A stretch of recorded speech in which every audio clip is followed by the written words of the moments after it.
हमें किताब चाहिए, हमें किताब चाहिए।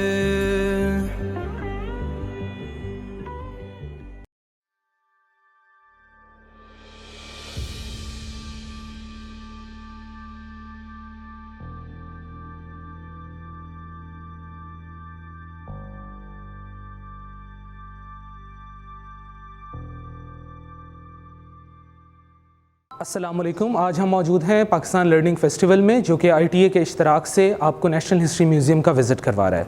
मेरा नाम शहरियार एहसन है और आज हम आपको नेशनल हिस्ट्री म्यूज़ियम का एक टूर दे रहे हैं। NHM पाकिस्तान का पहला म्यूज़ियम है जो कि डिजिटली इंटरैक्टिव है और हमने 1 जुलाई 2018 को पब्लिक के लिए म्यूज़ियम को ओपन किया। उस वक्त से लेकर अभी तक 40,000 से ज़्यादा स्टूडेंट्स NHM का विज़िट कर चुके हैं, जिनके अंदर गवर्नमेंट और प्राइवेट स्कूल्स लाहौर और पाकिस्तान भर से जो हैं वो आए हैं और उन्होंने इसको अप्रिशिएट किया है। नेशनल हिस्ट्री म्यूज़ियम में आपको पाकिस्तान की हिस्ट्री, पाकिस्तान का culture, formative years of Pakistan जो हैं वो देखने को मिलेंगे। इसके अलावा जो हमारी थीम है मानूर, उसके बारे में अगर आप कुछ मज़ीद बताना चाहें तो जैसे कि शहरियार बता रहे थे, नेशनल हिस्ट्री म्यूज़ियम पाकिस्तान का पहला डिजिटली सेंटर्ड म्यूज़ियम है। National history museum is essentially N oral history museum. What makes this special is कि यहाँ पे you will find a diverse range of narratives, of stories, of personal accounts, जिसके अंदर आपको पता लगेगा of people who have personally experienced partition, people who have personally experienced refugee camps. इसके अंदर आपको विटनेस अकाउंट्स मिलेंगे ऑफ पीपल जिन्होंने और लोगों को देखा है ये जर्नी पार्टेक करते हुए। इसके अलावा आपको इधर बहुत ज़्यादा पर्सनल अकाउंट्स, पर्सनल स्टोरीज़ मिलेंगी जो लोगों ने रिकाउंट किए हैं, people who heard stories from their parents, from their grand parents.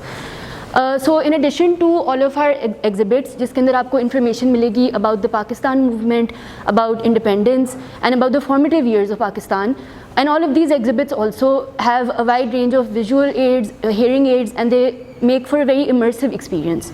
तो इसके अलावा आपको जो oral history narratives मिलेंगे, I think that's what makes the museum truly special, क्योंकि उसके अंदर आपको एक डायरेक्ट कनेक्शन मिलता है to the lived realities, to the lived experiences of those people who actually were affected by all of these processes.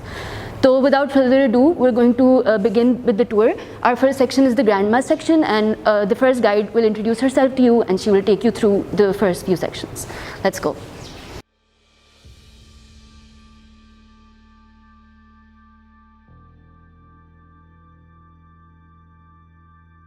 सो राबिया, क्या आप बताएंगे, ये माशाल्लाह बड़ी इंटरेस्टिंग सी, बड़ी खूबसूरत सी तस्वीर हैं और ये जगह, ये सेक्शन क्या है ये? जी, ये मैं आपको बताऊंगी। ये हमारा पहला सेक्शन है जिसको हमने नाम दिया हुआ है ग्रैंडमा सेक्शन। ग्रैंडमा सेक्शन क्यों नाम दिया हुआ है? क्योंकि हमारा एक कल्चर था, हमारी एक रवायत थी कि बच्चे अपने बड़ों से कहानियाँ सुनते थे और बड़े भी अपनी ज़िंदगी के तजर्बात और अपने बचपन की कहानियाँ वो बच्चों से शेयर करते थे। तो यहाँ पर हमने क्या किया है कि वो लोग जिन्होंने पाकिस्तान को बनते हुए देखा, पाकिस्तान जब बना तो उन्हें क्या मुश्किलात पेश आई, वो जब इंडिया से पाकिस्तान हिजरत करके आए तो उन्हें किन मसाइल का सामना करना पड़ा, वो लोग अपनी कहानियाँ यहाँ हमारे साथ शेयर करते हैं। ठीक है, तो ये एक सेटअप, एक जो है एग्जिबिट यही रिप्रेजेंट करी कि उस टाइम लोगों की हॉबीज़ क्या थी, उस टाइम लोगों का कल्चर क्या था, वो लोग किस तरह के माहौल में बैठते थे, कैसे बातचीत करते थे बच्चों, और अपनी जो बातें थी वो कैसे शेयर करते थे। तो राबिया, आप बताएंगे हमें कि आपने ये इतनी अच्छी तस्वीर और ये इंफॉर्मेशन कहाँ से कलेक्ट की, किस तरह से ये यहाँ तक पहुँची? जी बिल्कुल, मैं आपको बताती हूँ। सबसे पहले तो ये कि हमारी इस म्यूज़ियम में जितनी भी आपको चीज़ें नज़र आ रही हैं, ओरल हिस्ट्री जो हमारा थीम है इस म्यूज़ियम का, आपको जितने हेडफोन्स नज़र आएंगे इनमें उन लोगों की कहानियाँ। तो ये कहानियाँ इस म्यूज़ियम तक कैसे पहुँची, ये एक बहुत लंबा सफ़र था। ठीक है, इस स्क्रीन में भी आपको वो सारी चीज़ें नज़र आएंगी और पूरा एक ब्रीफ तारुफ मिलेगा। इसके साथ साथ जो है मैं आपको बताते जाऊं कि ये सर्टिफिकेट्स, ये तस्वीरें, ये दीवारों पे लगी हुई जो तस्वीरें आपको नज़र आ रही हैं, ये एक इदारा है जो कि इस पे ओरल हिस्ट्री पे काम कर रहा है और उसका नाम है the citizen archive of Pakistan. Basically जी बिल्कुल, the citizen archive of Pakistan. और उनका मकसद ही यही है कि हम अपने जो हमारे कॉमन लोग हैं, जो हमारे आम शहरी हैं, उनकी ज़ुबानी जो कहानियाँ हैं वो हम रिकॉर्ड करें, उनकी इस्तेमाल की हुई चीज़ें लोगों को दिखाएँ और हमारी जो प्रेजेंट जनरेशन है उसको हम अपनी हिस्ट्री, अपने कल्चर के साथ जो है इंगेज करें। अरे वाह, सो अब बाकायदा तौर पे हमारे म्यूज़ियम का जो है एक एग्ज़िबिट से आगाज़ हो रहा है और यहाँ पे आपको सबसे पहले ईस्ट इंडिया कंपनी जो कि एक तजारती कंपनी थी उसका एम्बलम नज़र आएगा। ठीक है, तो हमारा बताने का मकसद ये है कि कहाँ से जो है वो सफ़र स्टार्ट हुआ स्ट्रगल का, मुसलमानों ने कहाँ से स्ट्रगल अपनी स्टार्ट की और मुसलमानों पे कौन सा टाइम रहा जब क्राउन राज आया, जब अंग्रेज़ों ने राज किया बर सगीर में। ठीक है, तो ये जो आपके साथ दीवार है और बिल्कुल आपके पीछे यहाँ पे पूरी एक डिटेल लिखी हुई है कि किस तरह जो है वो मुग़ल दौर ख़त्म हुआ और उसके साथ साथ जो है अंग्रेज़ आए यहाँ पे सब कॉन्टिनेंट में और उन्होंने किस तरह तिजारत की और तिजारत के बाद जो है था वो कॉलोनियल सिस्टम कैसे बना था। सो इन दो दीवारों पे आप देखेंगे कि एक पूरी हिस्ट्री लिखी हुई है कि किस तरह जो अंग्रेज़ वो बर सगीर में आए और उन्होंने किस तरह तिजारत शुरू की, उसके बाद बाकायदा तौर पे कॉलोनी सिस्टम उन्होंने शुरू किया और जो हुई हमारी 1757 की द बैटल ऑफ प्लासी, उसके बाद बाकायदा तौर पे हालात जो है वो बर सगीर में ख़राब होना शुरू हो गए मुसलमानों, हिंदुओं और अंग्रेज़ों के दरमियान। ठीक है, और ये सारी जो हिस्ट्री मैं आपको बता रही हूँ और 1857 की वार के बाद बाकायदा तौर पे क्राउन राज हुआ, ये सब जो हिस्ट्री ये जो देख रहे हैं इस स्क्रीन में मौजूद है। बच्चे जो जिनके पास इतना टाइम नहीं होता, यहाँ पे जो विजिटर्स आते हैं और इतना टाइम नहीं होता कि वो सारी डिटेल पढ़ सके, तो वो यहाँ पे 4 से 5 मिनट की एक वीडियो इसमें वो देख सकते हैं। ठीक तो है, मुझे ना यहाँ पे ये कुछ डब्बे से भी दिखाई दे रहे हैं, ये क्या चीज़ है? जी ये डिब्बे नहीं है, ये ईस्ट, जैसे मैंने आपको बताया कि ईस्ट इंडिया कंपनी जो थी वो तजारत करने सब कॉन्टिनेंट में आई थी। ठीक है, तो वो क्या करती थी कि इस तरह के संदूकों में, इस तरह की पैकिंग में वो लोग यहाँ से चीज़ें लेके जाते थे पूरे यूरोप में और वो लेके जाते थे बैरी जहाज़ों में रख के। तो इस तरह की पैकिंग की जाती थी कि वो महफूज रहें, तो लकड़ी के डिब्बे जो हैं वो इस्तेमाल किए जाते थे और इसके ऊपर आपको ईस्ट इंडिया कंपनी की स्टैम्प भी नज़र आ रही होगी। तो ये उस तरह के बॉक्सेस को दिखाया गया है कि इस तरह के बॉक्सेस में चीज़ें लेके जाते हैं। इसकी भी एक हिस्ट्री है? जी बिल्कुल, इसकी एक हिस्ट्री है और इनका पूरा बाकायदा आप जो है इस वीडियो में भी देख सकते हैं। ये मुझे तो यहाँ हमारे लीडर्स की तस्वीर दिखाई दे रही है। जी बिल्कुल, ये हमारी लीडर्स वॉल ही है, ये हमारे नेशनल हीरोज़ हैं। ये जो जेंटलमैन आपको नज़र आ रहे हैं सभी जानते हैं, कौन नहीं जानता, द फाउंडर ऑफ पाकिस्तान कायद आज़म मोहम्मद अली जिन्ना। इनको इस वॉल पे सबसे पहले रखने का मकसद ये है कि इन्होंने, इन तीनों लीडर्स ने, सर सैयद अहमद ख़ान है जिसमें इलामा इकबाल है, इन तीन लोगों ने क्या स्ट्रगल की पाकिस्तान के लिए, इनकी अपनी क्या स्ट्रगल थी इस मुल्क को बनाने में और इन्होंने लोगों के बारे में कैसे सोचा और लोगों को इसके साथ कैसे मिलाया, अपने इस जो है मकसद में कैसे लोगों को रागिब किया, वो सारी जो चीज़ें आपको यहाँ पे देखने की मिलेगी। राबिया, मुझे यहाँ पाकिस्तान की टाइमलाइन दिखाई दे रही है, जी। तो मतलब हमारे पास यहाँ पूरी हिस्ट्री मौजूद है एक टाइमलाइन के फॉर्म में। जी बिल्कुल, ये हमारा जो सेक्शन है इसका नाम ही पाकिस्तान टाइमलाइन है और यहाँ पे आपको जो है 20 सालों की जो तारीख़ है वो एक ऑर्डर में मिलेगी। वो किस तरह कि जैसे यहाँ पे आप देख रहे हैं कि 1940 से ये स्टार्ट हुई, जब आइडिया दिया गया पाकिस्तान को बनाने का 23 मार्च 1940 को जो करारदाद पाकिस्तान, करारदाद लाहौर पेश की गई, तो उस टाइम जो आइडिया दिया गया वहाँ से हमने ये इसका स्टार्ट लिया 1941, 42 और इसी तरह ये 1960 पे जाके ख़त्म होता है। तो इन 20 सालों में जितने पॉलिटिकल इवेंट्स हुए हैं, जितनी हिस्टोरिकल इवेंट्स हुए हैं, जितने मुसलमानों ने स्ट्रगल की और जितने मेजर इवेंट्स जो पाकिस्तान से रिलेट करते थे पाकिस्तान की हिस्ट्री के साथ, वो यहाँ पे एक क्रोनोलॉजिकल ऑर्डर में डिस्प्ले किए गए हैं। उस टाइम के यहाँ पिक्चर्स भी आपको देखने को मिलेंगी इन स्क्रीन्स में, जैसे कि ये पिक्चर जो है वो 23 मार्च 1940 की पिक्चर है और इस पिक्चर में आप देख सकते हैं लोगों का क्राउड। उस टाइम पे लोग इसी ग्राउंड में जहाँ पे आप खड़े हुए हैं, इस पार्क का नाम था मंटो पार्क, और लोग इसी ग्राउंड में 5 लाख लोग तकरीबन यहाँ पे जमा थे और उन्होंने करारदाद लाहौर का जो जलसा था वो अटेंड किया। ठीक है, तो यहाँ पे आप ये भी देखेंगे कि यहाँ पे 2 ज़ुबानों में नीचे जो है कैप्शन भी लिखा हुआ है ताकि हर तरह की ऑडियंस आके इसको देख सके। ठीक है, मतलब हमारे पास जो पिक्चर यहाँ पर दी हुई है उसके साथ की हिस्ट्री भी मौजूद है। बिल्कुल, और इसको आप इस तरह जूम इन भी करके देख सकते हैं। अरे वाह, ये तो बहुत ही मज़े की चीज़ है। जी बिल्कुल। तो यहाँ हमारा फर्स्ट सेक्शन कंक्लूड होता है। राबिया ने हमें बताया ईस्ट इंडिया कंपनी के बारे में थोड़ा सा हमारे नेशनल फिगर्स के बारे में, और उन्होंने हमें एक वॉक थ्रू कराया जो टाइमलाइन है, और ये timeline basically it serves as a summary of the museum's content to come. तो अब हमारा नेक्स्ट जो गाइड है वो अपने आप को इंट्रोड्यूस कराएंगे, और वो हमें लाहौर रेजोल्यूशन से शुरू करते हुए अगले सेक्शंस की तरफ लेके जाएंगे। Let's go.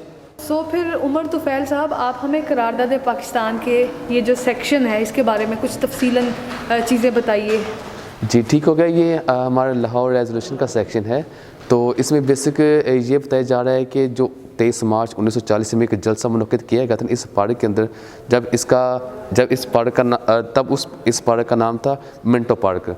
अब इसका नाम ग्रेटर इकबाल पार्क में चेंज कर दिया गया है। तो इस पार्क में उस वक्त जलसा हुआ था 23 मार्च 1940 में, जिसमें 4 से 5 लाख लोगों ने शिरकत की थी।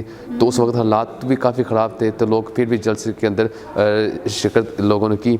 तो जब लोग आए तो लोगों के मुतालबात इसमें बताए गए हैं कि लोगों ने इकट्ठे होकर अपने मुतालबात पेश किए कि हम अंग्रेज़ों और हिंदुओं की ग़ुलामी बर्दाश्त नहीं कर सकते, हम एक अलहदा मुल्क चाहते हैं जिसके अंदर हम अपनी आज़ादी के साथ ज़िंदगी गुजारेंगे, हम किसी भी अंग्रेज़ या हिंदू के पैरोकार नहीं होंगे, हम इस्लाम के मुताबिक पाकिस्तान बनाएंगे और उसके अंदर हम अपनी ज़िंदगी का एक आज़ादी के साथ आगाज़ करेंगे। उसके अलावा ये जो आप डिस्प्ले देख रहे हैं, ये डिस्प्ले है नसरुद्दीन मुराद खान साहब का, जिन्होंने मीनार पाकिस्तान का डिज़ाइन पेश किया था। ठीक है, तो ये 1960 में इसकी बुनियाद रखी गई थी मीनार पाकिस्तान की, और 1968 में तकरीबन 8 सालों के अंदर इसकी तामीर मुकम्मल हुई थी। ठीक है, तो ये नसरुद्दीन मुराद खान साहब के स्टूडियो को शो करवा रहा है कि उनका ऐसा स्टूडियो हुआ करता था। उसके अलावा इस सेक्शन के अंदर उन ख़वातीन के बारे में भी डिस्कस किया जा रहा है जिन्होंने तहरीक पाकिस्तान में पार्टिसिपेट किया। ना सिर्फ हमारे मर्द हजरात शामिल थे, बल्कि उनके साथ हमारी कुछ ख़वातीन भी थी जिन्होंने तहरीक पाकिस्तान में पार्टिसिपेट करके और लोगों के घरों में जाके पाकिस्तान की कैंपेन की, लोगों को बताया कि हम एक आज़ाद मुल्क चाहते हैं, हम लोगों के अंदर आज़ादी का जज्बा पैदा करेंगे। तो हम लोगों को घरों में जाके इन्होंने कैंपेन की, तो लोगों के अंदर एक अलहदा मुल्क का इन्होंने एक जज्बा पैदा किया, जिसकी वजह से लोगों ने फिर एक मुल्क बनाने की तरफ आए, तो एक हमारा प्यारा मुल्क बन गया जिसका नाम पाकिस्तान।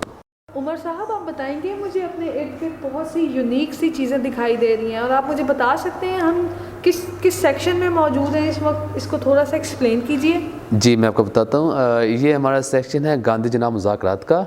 तो इसमें बेसिक उन खतूत को डिस्कस किया जा रहा है जो कि 1944 में कायद-ए-आज़म और गांधी साहब के आपस में बज़ाहिर लेटर्स बात हुई थी कि हमने दोनों मुल्कों के एक किस तरह से तकसीम करनी है, किस तरह से नहीं।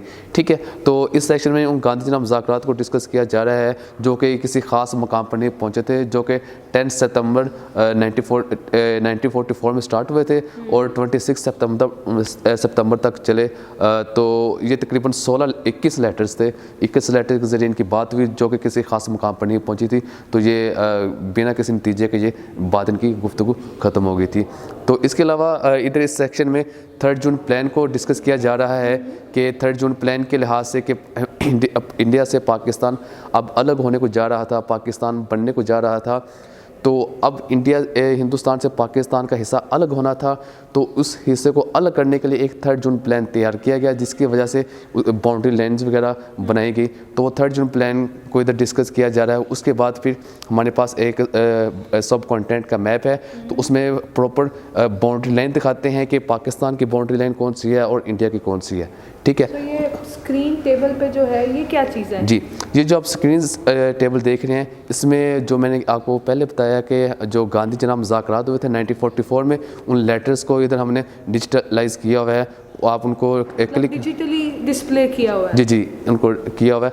तो जब आप इनको क्लिक करेंगे तो ये 2 लैंग्वेजेस में ये आपके सामने शो होंगे। आप उसको इंग्लिश में भी रीड कर सकते हैं और उर्दू में भी रीड कर सकते हैं। विजिटर की फैसिलिटी के लिए हमने ये इस चीज़ को इधर रखा हुआ है। अरे वाह, ये तो बहुत ही यूनिक चीज़ है। उमर साहब, ये मुझे एक बहुत ही खूबसूरत और रंगीन जो है वो सेक्शन दिखाई दे रहा है। बड़ी बड़ी LCDs हैं और साथ साथ नारों की आवाज़ें आ रही हैं, हम क्या चाहते हैं, आज़ादी आज़ादी। सो ये क्या सेक्शन है, किधर है हम इस वक्त मौजूद, ज़रा तफसीलन बताइए हमें। अच्छा, ये हमारा जर्नी टू पाकिस्तान का सेक्शन है, यानी कि पाकिस्तान की तरफ सफ़र। जब पाकिस्तान बन गया तो जो लोग इंडिया से पाकिस्तान की तरफ सफ़र कर रहे थे, तो वो सफ़र कैसा था, लोग किस तरह पाकिस्तान की तरफ सफ़र करके आ रहे थे।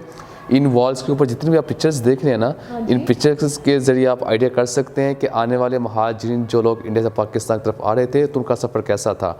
आप इनके देखे तो आप आइडिया कर सकते हैं कि लोग आने वाले किस तरह सफ़र कर रहे थे, कई पैदल आ रहे थे, कई ट्रकों पे, कई बैलगाड़ियों पे, कई हवाई जहाज़ों पर, और बहुत सारे लोग ऐसे थे जो ट्रेन का सफ़र करके भी पाकिस्तान की तरफ पहुँचे। तो इधर हमारे पास एक ट्रेन के सफ़र की भी एक वीडियो है, ये आपकी बैक साइड पे। तो आप देख सकते हैं कि ट्रेन कैसे भरी हुई है। जिस ट्रेन के अंदर 1000 लोग बैठते थे, उस ट्रेन के अंदर 1000 के बजाय 4-4, 5-5 हज़ार लोग बैठे। और जो ट्रेन 6 घंटों में सफ़र तय करती थी, उस वक्त फसादात होने की वजह से, कत्ल गर्द होने की वजह से, हालात ख़राब होने की वजह से 6 घंटों के बजाय उस ट्रेन ने 10-10 दिनों में सफ़र तय किया। उस वक्त इतने हालात ख़राब थे। उसके अलावा बहुत मुश्किल टफ टाइम था जी, बहुत ज़्यादा। इसी तरह हमारे अगला सेक्शन है 1947 के फसादात का सेक्शन। इधर हमारे पास कुछ असल वीडियोस और पिक्चर्स हैं जो कि 1947 में कैप्चर की गई थी, बनाई गई थी, जो कि हमने लोगों से रिसीव की हैं। ठीक है, हमारी NHM की टीम ने उन लोगों से जाकर इंटरव्यूज़ करने के बाद उनसे रिसीव की हैं। तो उन वीडियोज़ के ज़रिए आप देख सकेंगे कि लोग किस तरह पाकिस्तान की तरफ सफ़र कर रहे हैं। कुछ हमारे पास अच्छा असल पिक्चर्स हैं, उनको आप देख सकेंगे कि उस वक्त के हालात वाक़यात थे, लोग किस तरह पैदल सफ़र कर रहे थे, उनको किन किन मुश्किलात का सामना करना पड़ रहा था। सो महानूर, आप मुझे कुछ बताएंगे, ये हमें जो ट्रेन नज़र आ रही है, क्या ये असली है, क्या इसकी क्या हिस्ट्री है? या सो ये हमारे स्पेशल एग्जिबिट्स में से एक है। तो this is the virtual reality train. जो आपको बॉटम पार्ट नज़र आ रहा है यहाँ पे, ये लाहौर रेलवे से एक्वायर्ड है और ये ओरिजिनल मतलब कंपार्टमेंट का पार्ट था। This is it dates back to the 1950s, around that time. जो इसका अपर पार्ट है वो हमने फिर रेप्लिकेट किया है, और वो एक एग्जैक्ट रेप्लिकेशन ऑफ जो उस टाइम की ट्रेन होती थी वो जैसी लगती थी। तो ये जो वर्चुअल रियलिटी एक्सपीरियंस है, ये बहुत एक स्पेशल एग्जिबिट्स में से हमारे एक है, क्योंकि ये आपको एक डायरेक्टली एक इमर्सिव एक्सपीरियंस देता है इनटू पार्टीशन। और जो लोग थे जिन्होंने ये सफ़र किया था, मतलब इंडिया से पाकिस्तान, उनके लिए कैसा था।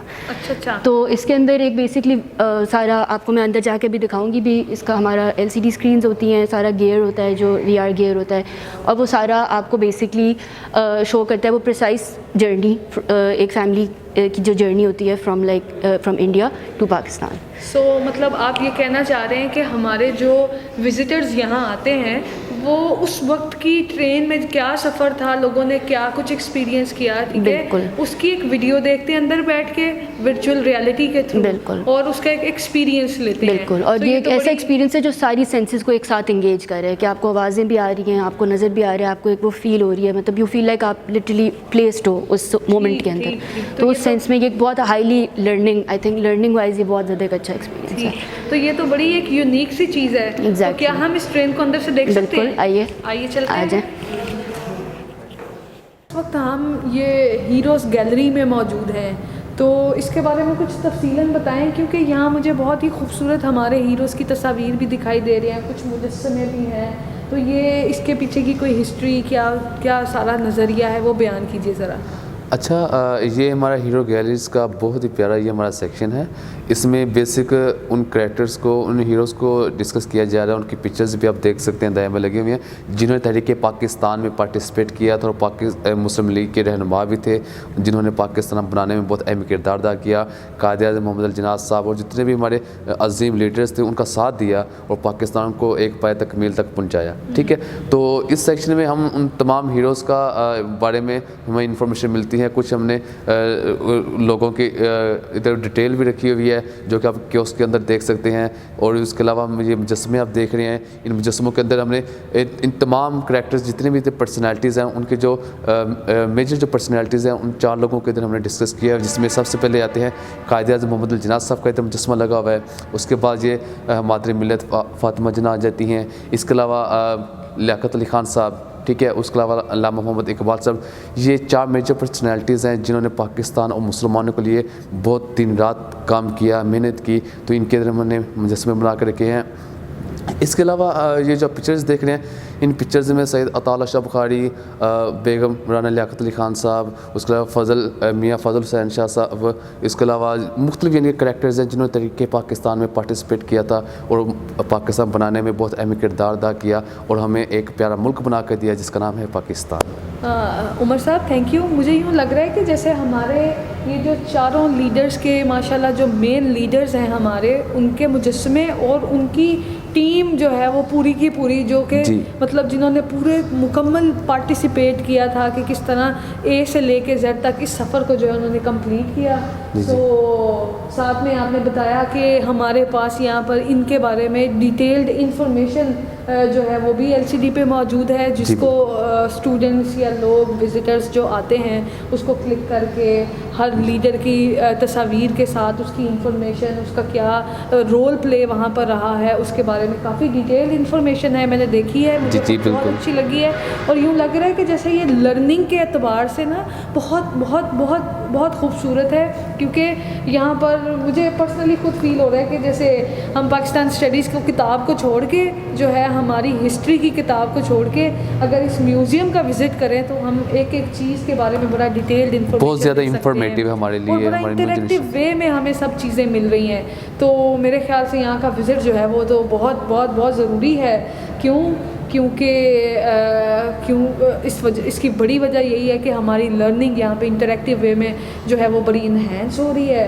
और मुझे एक और चीज़ बहुत अच्छी लग रही है कि जो रोट लर्निंग सिस्टम था ना हमारा, जिसमें हम क्या करते थे कि सिर्फ किताब को पढ़ के उसको रट्टा लगाते थे। जी बिल्कुल। अब हम रियल लाइफ में आ गए, बिल्कुल सही बात है कि अगर हम कायदे आज़म की बात करते हैं, उनके अंदर मौजूद जो वलवला है यहाँ वीडियोज़ में, ट्रेन की सूरत में, और सब चीज़ें जो है ना वो सारी डिटेल्ड इन्फॉर्मेशन हमें यहाँ दिखाई जा रही है। तो मुझे तो बहुत अच्छा लग रहा है, seriously I am enjoying a lot, और मैं सीख बहुत रही हूँ। सो आप जो गाइड्स यहाँ पर मौजूद है नेशनल हिस्ट्री म्यूज़ियम की तरफ से, ये सब एक एक इन्फॉर्मेशन को साथ साथ लोगों को एक्सप्लेन भी करते हैं ताकि उन्हें आसानी हो, और मौजूद होते हैं हर जगह पर, हर गैलरी के कॉर्नर पे। तो बड़ा अच्छा लग रहा है। अच्छा जी, तो ये टाइम है तकरीबन दोपहर का, और हम यहाँ पर मौजूद हैं महाजरीन कैंप में, और नेशनल हिस्ट्री म्यूज़ियम में इस टाइम बहुत सारे जो है वो विज़िटर्स भी मौजूद हैं, और आप देख सकते हैं कि सब यहाँ पर मुख्तलिफ़ किस्म की इंफॉर्मेशन कलेक्ट कर रहे हैं। और महाजरीन कैंप में मुझे यहाँ पर तकरीबन अपने सराउंडिंग में बहुत सारी पिक्चर्स नज़र आ रही हैं, और एक ये कैंप नज़र आ रहा है। पिक्चर्स पे दिखाया जा रहा है कि किस किस तरह से हम मतलब महाजरीन ने क्या क्या मुश्किलात का सामना करना पड़ा जब वो पाकिस्तान में आ रहे थे। अगर हम कैंप को गौर से देखें तो इसमें मुझे कुछ बेसिक नीड्स दिखाई दे रही हैं जो लोगों को मिली होंगी, और साथ में ये सामान के कुछ ट्रंक वगैरह मौजूद हैं जो कि बता रहे हैं कि इसकी काफ़ी डिटेल जो चीज़ें, इन सब विजुअल्स की जो डिटेल्स हैं वो तलहा साहब हमारे साथ शेयर करेंगे। तलहा साहब नेशनल हिस्ट्री म्यूज़ियम की तरफ से हमारे एक गाइड हैं जो कि इस महाजरीन कैंप के मुतालिक जो है वो महाजरीन सेक्शन के मुतालिक जो है वो हमें जो है मज़ीद गाइडलाइंस देते हैं। So Talha, thank you so much, welcome. आप बताइए हमें। जी, सबसे पहले कि जैसे आपको पता है आप नेशनल हिस्ट्री म्यूज़ियम में हैं, यहाँ पे माइग्रेशन को हमने कवर किया है। जब लोग 1947 के अंदर हिजरत करके पाकिस्तान आ रहे थे, ठीक है, उस दौरान क्या था कि लोग पैदल सफ़र करके आ रहे थे, ट्रेन्स के ज़रिए से आ रहे थे। जैसे आपने पीछे ट्रेन देखी होगी, ठीक है, पिछले सेक्शन ट्रेन देखी होगी, तो जो लोग ट्रेन्स के ज़रिए से आ रहे थे वो तकरीबन ये 70 लाख लोग, ठीक है, इसको एक अंदाजे के मुताबिक कहा जाता है कि 70 लाख लोगों ने 70 लाख लोगों ने माइग्रेशन की है, ठीक है।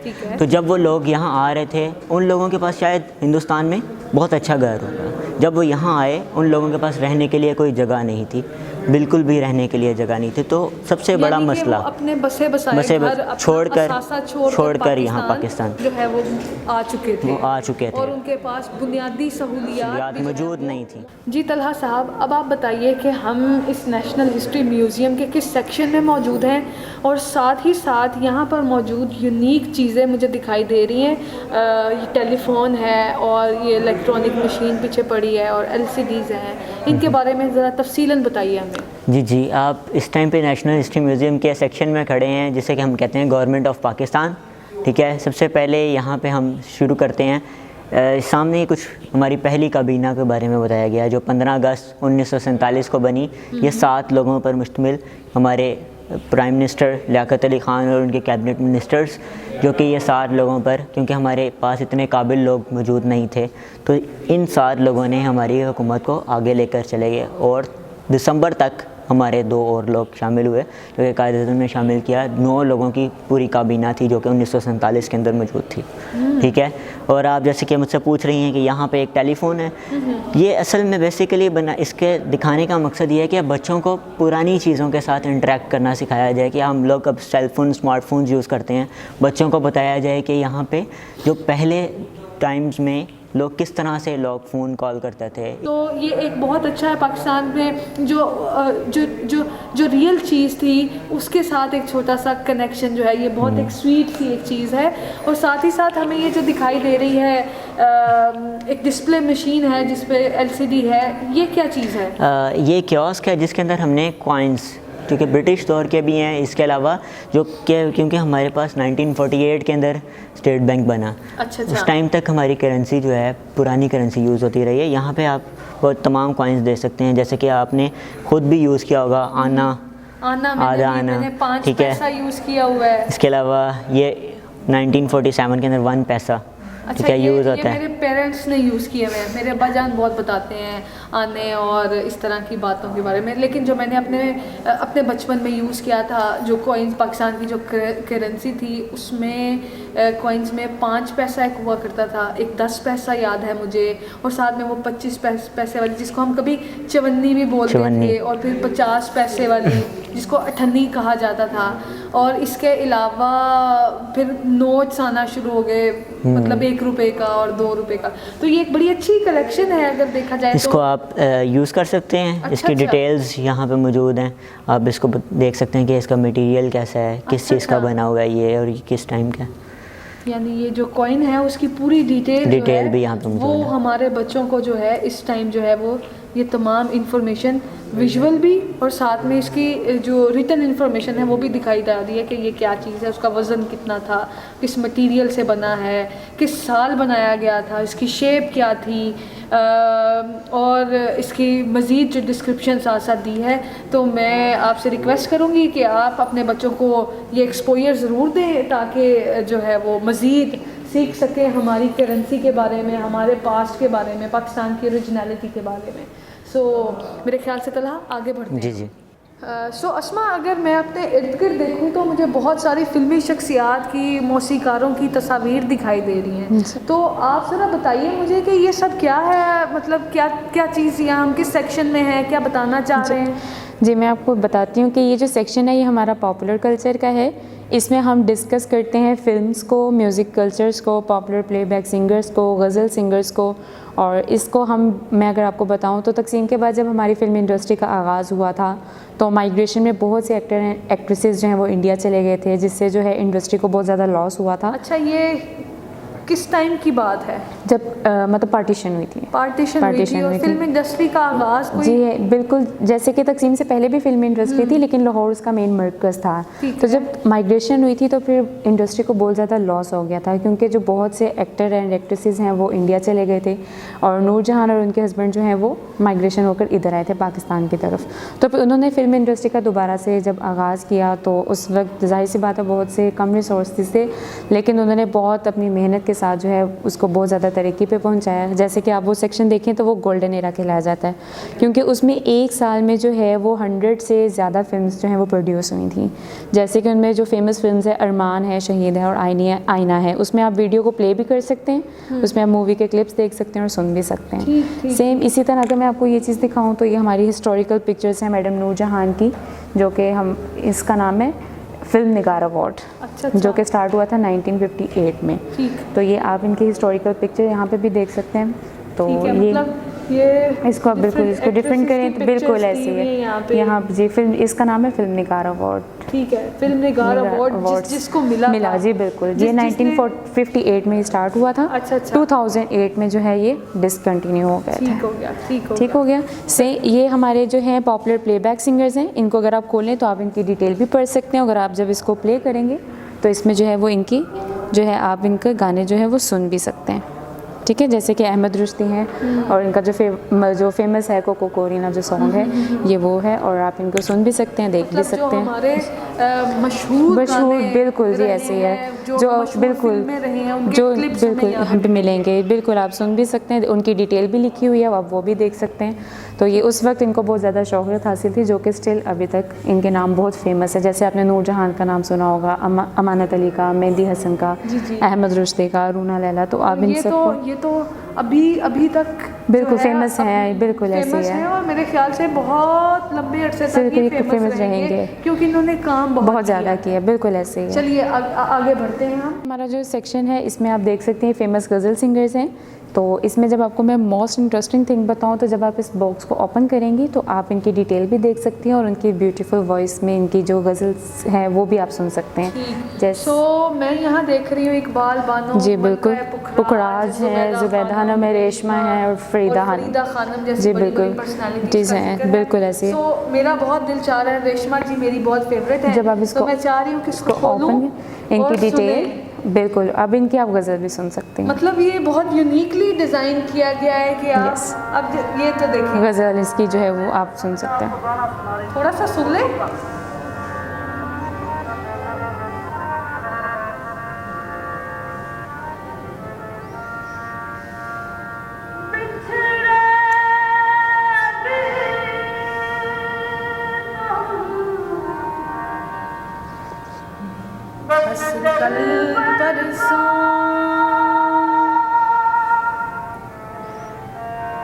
क्या बात है, क्या ही बात है, वेरी गुड। सो अस्मा अगर हम देखें तो ये एक बहुत ही इंटरेक्टिव सी चीज़ है, बिल्कुल ऐसे है। मतलब लाइक इसको खोला है मैंने, ये गाना मुझे बहुत पसंद है, बिल्कुल मुझे ऐसे रेशमा है। जी का यही गाना बहुत पसंद है और भी बहुत सारे उनके गाने हैं जो कि बहुत फेवरेट रहे हैं, मेरे भी, आपके भी बहुत सारे होंगे। तो ये एक बहुत ही यूनिक और इंटरेक्टिव वे है, इस तरीके से भी हम एक खाना खोलें और हम गाना सुनते हैं, बिल्कुल तो ऐसे बहुत मज़ा आ रहा है। आगे चलते हैं हम, नेशनल हिस्ट्री म्यूज़ियम हमें और क्या दिखा रहा है PLF के प्लेटफॉर्म से, तो आगे बढ़ते हैं। तो अस्मा मुझे लग रहा है अब हम किसी खेलों वाले सेक्शन में मौजूद हैं, तो ज़रा तफसीलन बताइए। जी, ये सेक्शन है हमारा स्पोर्ट्स का। तो जब तकसीम के बाद और तकसीम से पहले जो खेल खेले जाते थे हम उसको यहाँ पे डिस्कस करते हैं। तो जब तकसीम के बाद हमारे पाकिस्तानी नौजवानों ने मुख्तलिफ गेम्स में पार्टिसिपेट किया था, ना ही सिर्फ पाकिस्तान में बल्कि आउट ऑफ कंट्री में ओलंपिक्स में उन्होंने पार्टिसिपेट किया था और उनको काफ़ी तरक्की भी हासिल हुई थी। अगर हम ख़ुद कायद-ए-आज़म की बात करें तो वो भी बहुत शौक़ से खेलते थे और उनका जो बेस्ट था वो स्नूकर था, उसमें बहुत उनका इंटरेस्ट था। तो अगर हम इस सेक्शन में देखें तो हम डिफरेंट देखते हैं कि जब आगाज़ हुआ था तो फिर किस तरीके से cricket, squash, polo, hockey, tennis, in different games में जो है वो हमारे पाकिस्तानी नौजवानों ने पार्टिसिपेट किया था और उनको वहाँ पे बहुत शोहरत और तरक्की हासिल हुई थी। अरे वाह, ये तो बहुत ही खूबसूरत है। यहाँ पर हमें एक मुजस्समा भी दिखाई दे रहा है जो मॉडल प्रेजेंट कुछ चीज़ कर रहा होगा। जी बिल्कुल, जैसे कि अगर हम इसको स्टार्ट से देखें तो देखें कितने कम जो हैं वो चीज़ें हैं, मतलब कम गेम्स हैं, लेकिन Aahista Aahista with the passage of time जो है पाकिस्तान जब मुख्तलिफ हमारे नौजवानों ने तरक्की हासिल की तो कम से बहुत ज़्यादा फिर उन्होंने गेम्स में पार्टिसिपेट किया। जी बिल्कुल, वो तरक्की की राह पर, बुलंदियों पर जो है वो जाता जा रहा है। अरे इसका ये तो बहुत ही रिप्रेजेंट कर रहा है, बिल्कुल जी बिल्कुल। चलिए जी अस्मा, थैंक यू, आपने हमें बहुत सारी तफसील हमारी और अगर मैं आपको के बारे में जी बिल्कुल, अगर हम वो सामने वॉल पे देखें तो वो हमारी अचीवमेंट वॉल है। 1948 से 1960s में जो उनके ओलंपिक्स में जिन्होंने विन किया था तो उनके बारे में डिस्कस किया जा रहा है कि 48 से 60 तक किन किन गेम्स में पार्टिसिपेट किया, कौन कौन थे और उनको किस तरीके से उन्होंने कामयाबी हासिल, ये अचीवमेंट वॉल हमारी कहलाई जाती है। ठीक हो गया। So thank you so much. आगे बढ़ते हैं हम। अब हमें अस्मा ले ये कुव्वत पाकिस्तान सेक्शन में, तो अस्मा हमें बताएंगी कि ये क्या है। यहाँ पर कुछ 2 स्क्रीन्स भी हमें दिखाई दे रही हैं जिस पर कुछ वीडियोस चल रहे हैं। जी अस्मा। जी, ये सेक्शन हमारा कुव्वत पाकिस्तान का है। बेसिकली इसमें हम ये बताना चाह रहे हैं कि कुव्वत पाकिस्तान में कि जो पाकिस्तान तहरीक है उसमें सिर्फ मर्दों का नहीं, वुमेंस का भी बहुत ज़्यादा अहम किरदार है। ये जब वीडियोस और डॉक्यूमेंट्रीज देख रही हैं कि उन्हीं वुमेंस की हैं जिन्होंने पार्टिसिपेट किया था, जैसे कि फ़ातिमा जिन्ना हैं, और लियाकत अली खान की वाइफ हैं बेगम राना लियाकत अली खान, और फातिमा सुरैया जो है बजिया हैं वो भी इसमें हैं। तो इन डॉक्यूमेंट्रीज़ में उनके जो है उनके कारनामे हैं जो उन्होंने काम किए वो डिस्कस किया जा रहा है। बड़ी अच्छी बात है। It looks like a theatre. जी बिल्कुल, यहाँ पर आप बिल्कुल वीडियोस के साथ हेडफोन्स भी हैं, आप इनको देख सकते हैं, सुन भी सकते हैं। और इसमें जो आपको मैं बात बताऊँ तो इसमें कायद आज़म की कोटेशन जो वो यहाँ पे लिखी हुई है, जिसमें उनके खुद के उन्होंने डिक्लेयर किया था कि वुमेन जो है वो पेन और स्वॉर्ड से ज़्यादा जो है वो पावरफुल है। जी बिल्कुल, ये उनकी यहाँ पे कोटेशन भी ऐड की, वो बिल्कुल नस्ल को सवार सकती बिल्कुल है। ऐसे ही है। बिल्कुल ठीक। तो चले अस्मा, हम एक रोशनियों वाली एक और जगह पे चलते हैं जी बिल्कुल, जो कि बहुत अच्छी लग रही है, उधर भी चलते हैं। सो नाजरीन, अभी हम मौजूद हैं नेशनल हिस्ट्री म्यूज़ियम के बहुत ही कलरफुल से सेक्शन में, जिसमें हमारे साथ मौजूद है महानूर जो कि यहाँ की गाइड हैं, और ये हमें बताएंगी कि ये मुख्तलिफ़ किस्म के रंग क्या चीज़ों को प्रेजेंट करें, और बहुत ही कलरफुल और बहुत ही मुझे मज़ेदार सा ये सेक्शन लग रहा है। तो चलिए बढ़ते हैं महानूर की तरफ और उनसे पूछते हैं कि ये जो कहानियाँ हैं ये क्या राज हैं इस सेक्शन के, वो हमें बताइए। सो ये हमारा म्यूज़ियम का एक बहुत ही इंगेजिंग, एक बहुत ही इंटरैक्टिव और एक ऐसा सेक्शन है जहाँ पे सारी जो एक्टिविटीज़ आर्ट्स एंड क्राफ्ट्स होती हैं वो यहाँ पे टेक प्लेस करती हैं।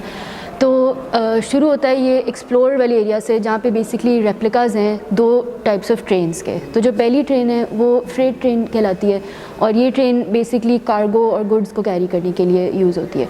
जो दूसरी ट्रेन है वो पैसेंजर ट्रेन है, which is to take passengers from one place to another. उसके बाद हमारे 3 स्पेसिफिक सेक्शंस आ जाते हैं जिनके नाम हमने दिए हैं राइट, सिंग और पेंट। ठीक है, तो जो राइट वाला सेक्शन लिटरेरी सेक्शन है उसके अंदर हम बात करते हैं फैज़ की। तो Faiz as you know is one of the most prominent, one of the most well known writers and poets of our history. और इसके अंदर फैज़ के बारे में बहुत ज़्यादा एक तो इन्फॉर्मेशन है, इस तरह के लिटिल नोन फैक्ट्स हैं जो आपको यूजुअली नहीं पता होते।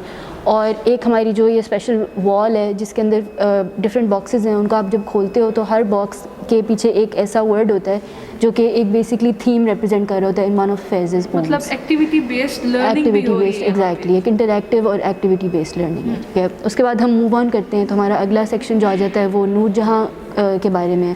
नूरजहाँ, आप गेस कर सकती हैं कि नूरजहाँ ने अपनी लाइफ टाइम में कितने गाने गाए होंगे? पहले तो मैं बताऊं कि नूरजहाँ, मैडम नूरजहाँ जो हैं वो मेरी बहुत फेवरेट सिंगर हैं। अच्छा। इसलिए नहीं कि वो बल्कि इसीलिए कि वो माशाल्लाह बहुत अच्छा गाती हैं। सो मैंने तो बचपन से लेकर अब तक उनके हज़ारों गाने सुने। आई डोंट नो कि कितना एग्जैक्ट नंबर होगा, I am so sorry. 10,000 is the number of songs जो मैडम नूरजहाँ। 10,000 या उससे भी ऊपर? 10,000, ओवर 10,000 कह लें, लेकिन 10,000 एक मिनिमम रिकॉर्डेड जो नंबर है वो 10,000 है। अच्छा। तो इसीलिए उनको आप मलिकाए तरन्नुम, क्वीन ऑफ मेलोडी के नाम से उनको जाना जाता है। ठीक है, तो जो नूरजहाँ वाला ये म्यूज़िक वाला जो सेक्शन है उसके अंदर भी आपको मिलेंगे मल्टीपल रिकॉर्ड्स। ठीक है, अब ये रिकॉर्ड्स जो हैं इनको जब आप रिवॉल्व करते हैं, उनको आप मूव करते हैं तो आपको नज़र आता है कि हर रिकॉर्ड के पीछे एक उनका फेमस सॉन्ग आपको मिलता है। अच्छा, तो वो भी एक इंटरैक्टिव एलिमेंट उसके अंदर आ जाता है। ठीक। उसके बाद जो तीसरा हमारा ये सेक्शन है जिसके अंदर हम अभी बैठे हुए हैं, ये बेसिकली आर्ट और पेंटिंग वाला सेक्शन है। इसके अंदर हम जानते हैं साद कैन के बारे में। अच्छा। तो Sadequain is also again one of the most well renowned, well known painters. और साद कैन जो है वो भी एक ऐसे हैं जिनके बहुत ज़्यादा एक वास्ट रिसोर्स ऑफ आर्ट है। इन्होंने अपनी लाइफ टाइम में ओवर 15,000 आर्ट वर्क्स प्रोड्यूस किए थे, और वो एक मल्टीट्यूड ऑफ मतलब मीडियम्स के साथ काम करते थे। मतलब उन्होंने सिर्फ कैलीग्राफी नहीं की, उन्होंने साथ म्यूरल्स भी किए, उन्होंने मतलब पेंटिंग की, डिफरेंट उन्होंने मीडियम्स यूज़ किए। ठीक है, अब ये वाला सेक्शन है जहाँ पे आप देख सकते हैं यहाँ पे पेंट्स वाली चीज़ें भी सारी पड़ी हुई हैं, पेंट ब्रशेज़, कैनवसेस वगैरह। तो यहाँ पे बच्चे जो हैं वो आर्ट्स एंड क्राफ्ट्स वगैरह भी कर सकते हैं। यहाँ पर हमारे कोई टीचर मौजूद होते हैं या यहाँ पे साथ एक गाइड होती हैं जो कि बच्चों को मतलब सुपरवाइज़ करती हैं और ये एक्टिविटी जो है उनको गो थ्रू उनके साथ करती हैं। उसके अलावा यहाँ पे एक ये वॉल है जो कि मुझे काफ़ी पसंद है।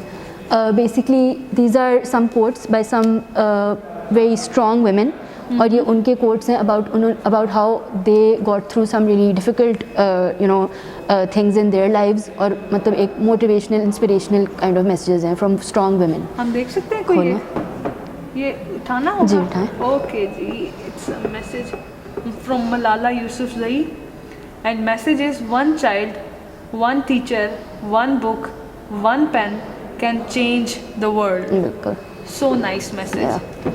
सो ये इसी तरह ये basically- हाँ मल्टीपल जी, मैसेजेस हैं। हाँ जी। Very और ये इसके साथ फिर आपको एक बेसिकली ड्रॉप बॉक्स मिलता है जिसके अंदर हम बच्चों को इनकरेज करते हैं कि वो आके एक कोई इस तरह की चीज़ लिखें about something related to Pakistan that they are proud of. ठीक है, तो वो उसके अंदर फिर वो डालते हैं। अपनी थिंकिंग्स जो हैं वो हाँ डीप जी, थिंकिंग बिल्कुल बिल्कुल। और उसके फिर बिल्कुल साथ आपको एक वॉल नज़र आती है जहाँ जो यहाँ पे हम मतलब आर्ट वर्क वगैरह क्रिएट करते हैं, वो फिर हम डिस्प्ले करते हैं बच्चों का।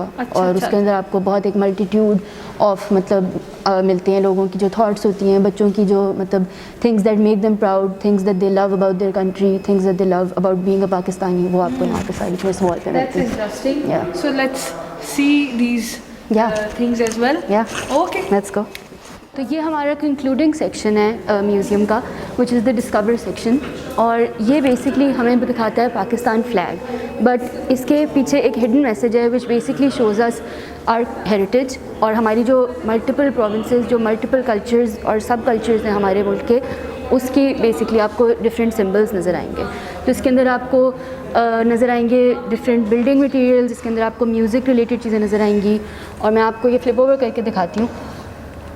तो ये देखें, यहाँ पे आपको नज़र आई पेशावरी चप्पल। ठीक है, इससे ऊपर वाले को अगर हम देखें तो आपको नज़र आता है ड्रम, जो कि लाहौर पंजाब को रिप्रेजेंट कर रहा है। ठीक है, तो ये बेसिकली अगर हम थोड़े से और यहाँ पे भी फ्लिप ओवर करते हैं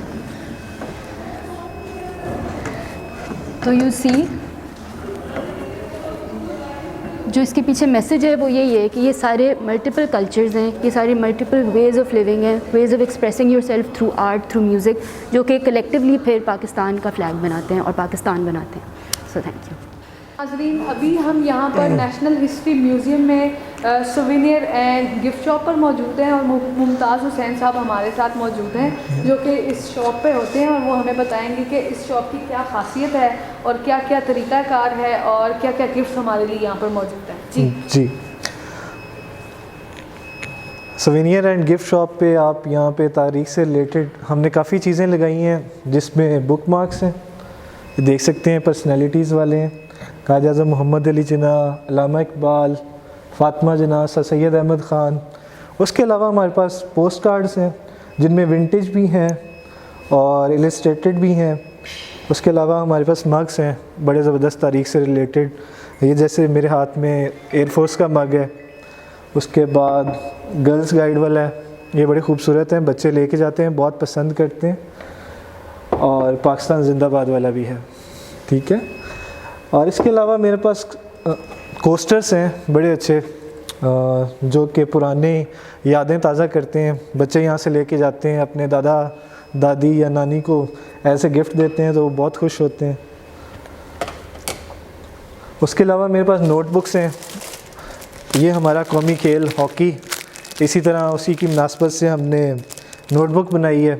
और पीछे हमारा नेशनल हिस्ट्री का मोनोग्राम मौजूद है, मारखोर, जैस्मीन और ये प्रिंटेड वाले मैप। इसके अलावा शर्ट्स हैं, मीनार पाकिस्तान 1947, इंग्लिश में भी, उर्दू भी मौजूद है और फ्लैग वाली भी हैं हमारे पास। और सबसे इम्पॉर्टेंट बात बच्चों जो आपने हमेशा याद रखनी है, अपने दादा जान और दादी जान से उनकी डेट ऑफ बर्थ मालूम करके आनी है, क्योंकि हमारे पास फॉर्म है जो हम आपसे फ़िल करवाते हैं। उसके अंदर आप डेट ऑफ बर्थ लिखते हो तो उन्होंने अर्ली डेज़ या माइग्रेशन देखी होती है तो उनका हम इंटरव्यू करते हैं। और लास्ट पे हमारे पास फीडबैक फॉर्म्स भी हैं, वो भी आप फिल करना चाहो तो, उर्दू इंग्लिश, ये देखिए फीडबैक फॉर्म्स भी हैं। और ऑर्गेनाइजेशन आपका टूर कैसा रहा उसके बारे में आप अपना ज़ाती तजुर्बा भी बयान कर सकते हैं। और हमेशा हम आपके फ़ीडबैक को बहुत वैल्यू करते हैं और आपके जो भी तासुरात होते हैं, तहफ़्फ़ुज़ात होते हैं, उनको दूर करने की कोशिश करते हैं। जी तो बच्चों, ये था national history museum Lahore. I really hope कि आपको पसंद आया हो। जो एक काम हमने इस म्यूज़ियम में करने की कोशिश किया या जिसे एक मकसद के लिए हमने ये म्यूज़ियम बनाया है, वो यही है कि आपको आपकी तारीख़ के साथ जोड़ें और आपको ये बताएं कि आपके इस मुल्क में पहले कैसे लोग रहते थे, कैसे खिलाड़ी होते थे, कैसी फ़िल्में बनती थीं, क्या मुश्किलात थीं जो इस कौम ने जिनका सामना किया, ताकि आपको ये अंदाज़ा हो कि आप एक अजीम तारीख़ी विरसे का हिस्सा हैं और आप इस पर फ़ख्र कर सकें कि ये कौम एक बहुत ही मुश्किल और आखिरकार एक कामयाब सफ़र की तरफ रवाना हुई है। तो इन तमाम चीज़ों का इदराक होना बहुत ज़रूरी है। आप लोग अपने पेरेंट्स के साथ, अपने दोस्तों के साथ इस म्यूज़ियम में ज़रूर आएँ, देखें और पाकिस्तान की तारीख़ के बारे में जानें। मैं पाकिस्तान लर्निंग फेस्टिवल का भी बहुत शुक्रिया अदा करना चाहता हूँ और इदारा तालीम व आगही का भी बहुत शुक्रिया अदा करना चाहता हूँ कि उन्होंने ये एक मौका दिया है बच्चों को कि वो इस म्यूज़ियम के बारे में जान सकें, अपनी तारीख़ के बारे में जान सकें। और अगर आप मज़ीद जानना चाहेंगे तो हम सब लोग यहाँ मौजूद हैं। आप जब भी आएंगे हम आपको वेलकम करेंगे और आपको इस म्यूज़ियम के बारे में और चीज़ें बताएंगे ताकि आप लोग जान सकें कि आप एक अजीम कौम का हिस्सा हैं। हमें किताब चाहिए, हमें किताब चाहिए, जो जिंदगी बदल दे हमको वो निसाब चाहिए।